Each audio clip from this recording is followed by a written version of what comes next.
Hello everyone. सो आज की इस वीडियो में आप देखने वाले हैं आरआरबी टेक्नीशियन एग्ज़ाम 9 मार्च को शिफ्ट 2 में पूछे गए सारे जीके जीएस और साइंस के क्वेश्चन। सो फर्स्ट क्वेश्चन में पूछा गया भारतीय संविधान का संघ सूची, राज्य सूची और समवर्ती सूची किस अनुसूची के अंतर्गत आते हैं। तो भारतीय संविधान के संघ सूची, राज्य सूची और समवर्ती सूची ये तीनों ही 7वीं अनुसूची के अंतर्गत आते हैं। नेक्स्ट क्वेश्चन में पूछा गया भारतीय संविधान का भाग 18 के तहत अनुच्छेद 352 से 360 के बीच राष्ट्रपति के द्वारा कितने प्रकार के आपातकाल लगाए जा सकते हैं। तो भारतीय संविधान के भाग 18 के तहत अनुच्छेद 352 से 360 के बीच राष्ट्रपति के द्वारा 3 प्रकार के आपातकाल लगाए जा सकते हैं, जिसमें पहला है राष्ट्रीय आपातकाल, दूसरा है राष्ट्रपति का शासन और तीसरा है वित्तीय आपातकाल। नेक्स्ट क्वेश्चन में पूछा गया नव्या योजना किस आयु वर्ग की लड़कियों को लक्षित करती है। तो नव्या योजना ये आपका 16 से 18 आयु वर्ग की लड़कियों को लक्षित करती है और इस नव्या योजना का उद्देश्य है महिलाओं को व्यावसायिक प्रशिक्षण देना, आत्मनिर्भर बनाना और सशक्त बनाना। नेक्स्ट क्वेश्चन में पूछा गया बिरसा 101 जीन थेरेपी उपचार किस देश से संबंधित है। तो बिरसा 101 जीन थेरेपी उपचार जो कि सिकल सेल रोग से संबंधित है और ये आपका भारत देश से संबंधित है।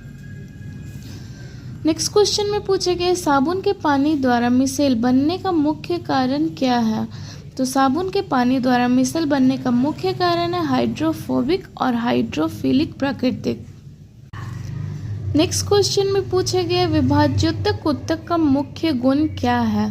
तो विभाज्योतक ऊतक का मुख्य गुण है कोमल सक्रिय कोशिका विभाजन करना, तनों में वृद्धि करना और ये जड़ के बढ़ते सिरों पर उपस्थित होता है, यानी पौधा लोग में जितना भी वृद्धि होता है सब इसी ऊतक पे निर्भर करता है।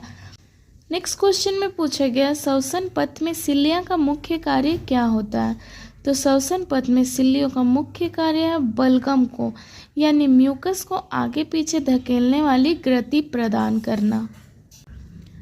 नेक्स्ट क्वेश्चन में आपका पूछा गया था कि इनमें से कौन सा सूत्र सही है, जिसमें आपका 4 सूत्र दिया गया था और इसमें आपका पूछा गया था कि लेंस का सही सूत्र कौन सा है, जिसमें आपका ऑप्शन में दिया गया था 1/v - 1/u = 1/f, जो कि लेंस का सही सूत्र है। पर यहीं अगर आपका इसी सूत्र में इस माइनस की जगह अगर प्लस लगा दिया जाए तो ये सूत्र आपका दर्पण का हो जाएगा। तो अगर माइनस में है तो ये लेंस का है और अगर इसको प्लस कर दिया जाए तो ये आपका दर्पण यानी मिरर का हो जाएगा। नेक्स्ट क्वेश्चन में पूछा गया यदि कोई व्यक्ति दीवार को धक्का दे रहा है तो भौतिकी के अनुसार कार्य शून्य क्यों माना जाता है। तो अगर कोई व्यक्ति किसी दीवार को धक्का दे रहा है तो केवल वो व्यक्ति बल लगा रहा है, उसके शरीर में बल लग रहा है, पर विस्थापन शून्य, क्योंकि अगर आपके घर में दीवार है आप उसे धक्का देंगे तो क्या वो दीवार घिसक जाएगी, नहीं घिसकेगी, इसलिए यहाँ पे विस्थापन आपका शून्य होगा यानी कार्य शून्य होगा। नेक्स्ट क्वेश्चन में पूछा गया घ्राण संकेतकों का उपयोग मुख्य रूप से क्यों किया जाता है। तो घ्राण संकेतकों का उपयोग मुख्य रूप से पीएच परिवर्तनों का पता लगाने के लिए और एक गैर दृश्य गुणवत्ता विधि के रूप में किया जाता है। नेक्स्ट क्वेश्चन में पूछा गया एक उत्तल लेंस की फोकस दूरी 15 सेंटीमीटर है, यदि प्रतिबिंब लेंस से 30 सेंटीमीटर की दूरी पर बनता है तो वस्तु की दूरी क्या होगी। तो लेंस का अभी मैं आप लोगों को बताई थी कि लेंस का सूत्र होता है 1/f = 1/v - 1/u। यहाँ पे जो f है ये आपका फोकस दूरी 15 सेंटीमीटर दिया गया है। यहाँ पे ये जो v है ये है प्रतिबिंब, यानी वस्तु का जो प्रतिबिंब है वो आपका 30 सेंटीमीटर की दूरी पर बना है। यहाँ पे निकालना है वस्तु की दूरी, यानी यहाँ पे निकालना है हम लोगों को u। तो u निकालने के लिए यहाँ पे हो जाएगा 1/u = 1/v - 1/f। यहाँ पे v है 30 तो = 1/30 - 1/15 यहाँ पे एलसीएम लेने पे आ जाएगा 30 और यहाँ पे 30 से कम 30 होता है, 15 दूनी 30 होता है, तो यहाँ पे आ जाएगा -1/30 और यहाँ पे u आपका जो हो जाएगा ये -30 सेंटीमीटर आंसर हो जाएगा। नेक्स्ट क्वेश्चन में पूछा गया था 60 और 65 का माध्य क्या होगा, यानी 60 और 65 का औसत क्या होगा। तो 60 और 65 को हम लोग जोड़ देंगे, जोड़ने पे हो जाएगा 125 और जितना संख्या रहेगा उससे इसको डिवाइड देना है। तो जोड़ने पे तो 125 हो गया, संख्या कितना है, तो संख्या यहाँ पे 2 है, 60 और 65, तो 2 से इसको डिवाइड देने पे यहाँ पे आ जाएगा 62.5 जो कि आंसर होगा। सो ये सारे क्वेश्चन आपका 9 मार्च का शिफ्ट 2 में पूछे गए था। और अब हम देखने वाले 6 मार्च के शिफ्ट 2 में पूछे गए सारे जीके जीएस और साइंस के क्वेश्चंस। नेक्स्ट क्वेश्चन में पूछे गए निम्नलिखित में से कौन सा नारा बाल गंगाधर तिलक के द्वारा दिया गया था, जिसमें आपका दिया गया था स्वराज मेरा जन्म सिद्ध अधिकार है और मैं इसे लेकर रहूंगा। तो ये नारा आपका बाल गंगाधर तिलक जी के द्वारा दिया गया था, इसलिए ये करेक्ट आंसर होगा। नेक्स्ट क्वेश्चन में पूछा गया भारतीय संविधान की प्रस्तावना में 42वें संविधान संशोधन के द्वारा कौन से 3 शब्द जोड़े गए हैं। तो भारतीय संविधान की प्रस्तावना में 42वें संविधान संशोधन के द्वारा 3 शब्द समाजवादी, पंथनिरपेक्ष और अखंडता जोड़ा गया है। नेक्स्ट क्वेश्चन में पूछा गया आरबीआई यानी रिजर्व बैंक ऑफ इंडिया ने फरवरी 2026 की मौद्रिक नीति के अनुसार वित्त वर्ष 2025-26 के लिए भारत की जीडीपी विकास दर का क्या अनुमान लगाया है। तो आरबीआई ने फरवरी 2026 की मौद्रिक नीति के अनुसार वित्त वर्ष 2025-26 के लिए भारत की जीडीपी विकास दर 7.4% का अनुमान लगाया है और यह आपका घरेलू मांग और निवेश गतिविधियों के कारण लगाया गया है। नेक्स्ट क्वेश्चन में पूछा गया भारतीय उद्योग परिसंघ साझेदारी शिखर सम्मेलन 2025 के 30वें संस्करण का उद्घाटन कहाँ किया गया था। तो भारतीय उद्योग परिसंघ साझेदारी शिखर सम्मेलन 2025 का 30वां संस्करण का उद्घाटन 14 नवंबर 2025 को अरुणाचल प्रदेश के विशाखापट्टनम में किया गया था और ये भारत के उपराष्ट्रपति सीपी राधाकृष्णन के द्वारा किया गया था। नेक्स्ट क्वेश्चन में पूछा गया अपोहन यानी डायलिसिस विधि का मुख्य कार्य क्या है। तो अपोहन यानी डायलिसिस विधि का मुख्य कार्य है आपका रक्त से अतिरिक्त अपशिष्ट और तरल पदार्थों को छानना। नेक्स्ट क्वेश्चन में पूछा गया 2000 केजी द्रव्यमान की एक वस्तु 20 मीटर पर सेकंड वेग से गति कर रही है। यदि ब्रेक लगने पर वह 10 सेकंड में रुक जाती है तो ब्रेक द्वारा लगाया गया बल क्या होगा। तो न्यूटन का दूसरा गति का नियम होता है F=ma और इसी से हम लोग बल निकाल सकते हैं, लेकिन इसके लिए यहाँ पे मास तो दिया हुआ है 2000 kg, लेकिन यहाँ पे त्वरण जो एक्सेलरेशन है ये नहीं दिया गया। तो इसको निकालने के लिए हम लोग त्वरण निकालने के लिए इस फॉर्मूले का यूज़ करेंगे A=v - u/t। यहाँ पे जो A है हम लोगों को निकालना है, v यहाँ पे जो दिया गया है वो 0 है और जो u है वस्तु का पहला प्रारंभिक वेग है यह आपका 20 मीटर पर सेकंड दिया गया है और टाइम यहाँ पे दिया हुआ है 10 सेकंड का। तो 0 - 20/10 होगा और यहाँ पे आ जाएगा a निकल के -2 मीटर पर सेकंड स्क्वायर। अब यहाँ पे हम लोग -2 का यूज़ करेंगे तो F=ma, m यहाँ पे 2000 दिया गया है इंटू a है -2, तो इंटू करने पे यहाँ पे -4000 न्यूटन आंसर आएगा।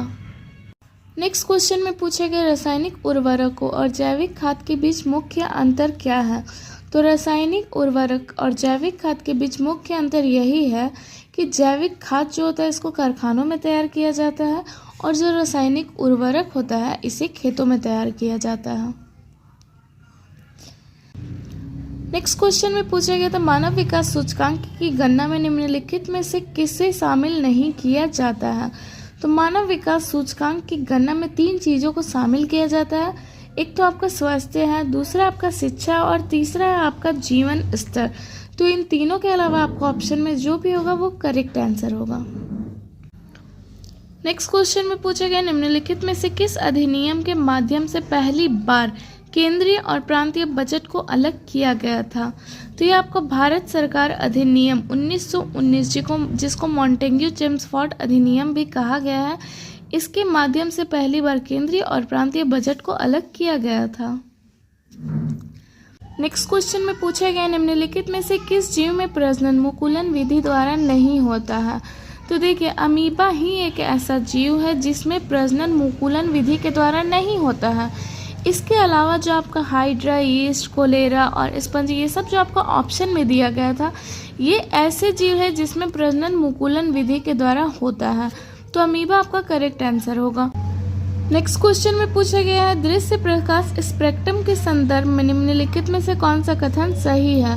तो दृश्य प्रकाश स्पेक्ट्रम किसी पारदर्शी माध्यम यानी कांच के माध्यम में लाल प्रकाश की गति बैगनी से अधिक होती है, जो कि बिल्कुल सही है।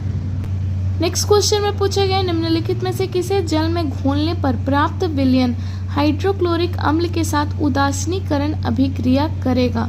तो सोडियम हाइड्रोक्साइड को अगर जल में घोला जाए तो इसका जो प्राप्त विलयन रहेगा ये हाइड्रोक्लोरिक अम्ल के साथ उदासीनीकरण अभिक्रिया करेगा, इसलिए सोडियम हाइड्रोक्साइड आपका करेक्ट आंसर होगा। नेक्स्ट क्वेश्चन में पूछा गया यदि किसी विद्युत धारा की आवृत्ति 50 हर्ट्ज है तो 1 मिनट में पूर्ण होने वाले चक्रों की कुल संख्या कितनी होगी। तो यहाँ पे जो आपका विद्युत धारा का आवृत्ति दिया ये 50 हर्ट्ज दिया गया है। इसका अर्थ होता है 1 सेकेंड में 50 चक्कर लगाना। तो 1 मिनट में कितना सेकंड होता है, 1 मिनट में 60 सेकंड होता है और 1 सेकंड में 50 चक्कर लगा रहे। तो 60 को 50 से गुना कर देंगे, 60 सेकंड और 50 चक्कर, तो गुना करने पे यहाँ पे आपका 3000 चक्कर आ जाएगा, जो कि करेक्ट आंसर होगा। नेक्स्ट क्वेश्चन में पूछा गया यदि एक विद्युत उपकरण की रेटिंग 110 वोल्ट और 1200 वाट है तो उसमें प्रवाहित होने वाली धारा यानी I का मान क्या होगा। तो इसमें हम लोग शक्ति का फॉर्मूला लगाएंगे। शक्ति का फॉर्मूला P = V × I निकालना हम लोगों को I है, तो यहाँ पे हो जाएगा I = P/V। यहाँ पे P यानी पावर दिया गया है 1200 वाट, वोल्ट दिया हुआ है 110 वोल्ट, तो I = 1200/110 होगा। 0 0 यहाँ पे कैंसिल हो जाएगा, यहाँ पे आ जाएगा 120/11। 11 से 120 को भाग देने पे आ जाएगा 10.909 आपका धारा आ जाएगा। तो यहाँ पे 10.90 आपका करेक्ट आंसर होगा। नेक्स्ट क्वेश्चन में पूछा गया सूर्य के प्रकाश की उपस्थिति में मेथेन और क्लोरीन के बीच होने वाली अभिक्रिया का प्रथम मुख्य उत्पाद क्या बनेगा। तो सूर्य के प्रकाश की उपस्थिति में मेथेन और क्लोरीन के बीच होने वाली अभिक्रिया का प्रथम मुख्य उत्पाद आपका क्लोरोमेथेन बनेगा। नेक्स्ट क्वेश्चन में पूछा गया रासायनिक उद्योगों में विरंजक चूर्ण का उपयोग किस रूप में किया जाता है। तो रासायनिक उद्योगों में विरंजक चूर्ण का उपयोग एक ऑक्सीकारक के रूप में किया जाता है। नेक्स्ट क्वेश्चन में पूछा गया कोशिका में प्लाज्मा झिल्ली का मुख्य कार्य क्या होता है। तो कोशिका में प्लाज्मा झिल्ली का मुख्य कार्य कोशिका के भीतर और बाहर पदार्थों के आवागमन को नियंत्रित करना। नेक्स्ट क्वेश्चन में पूछा गया एक समांगी मिश्रण जैसे कि विलयन में कणों का आकार किस सीमा में होता है। तो एक समांगी मिश्रण जैसे कि विलयन में कणों का आकार 1 नैनोमीटर से कम होता है, यानी यहाँ पे आपका हो जाएगा <10⁻⁹ मीटर, जो कि आपका करेक्ट आंसर होगा। सो ये सारा क्वेश्चन आपका आरआरबी टेक्नीशियन एग्जाम का 6 मार्च का शिफ्ट 2 में पूछे गए थे, जो आपके आने वाले एग्जाम में काफ़ी यूजफुल रहने वाले हैं।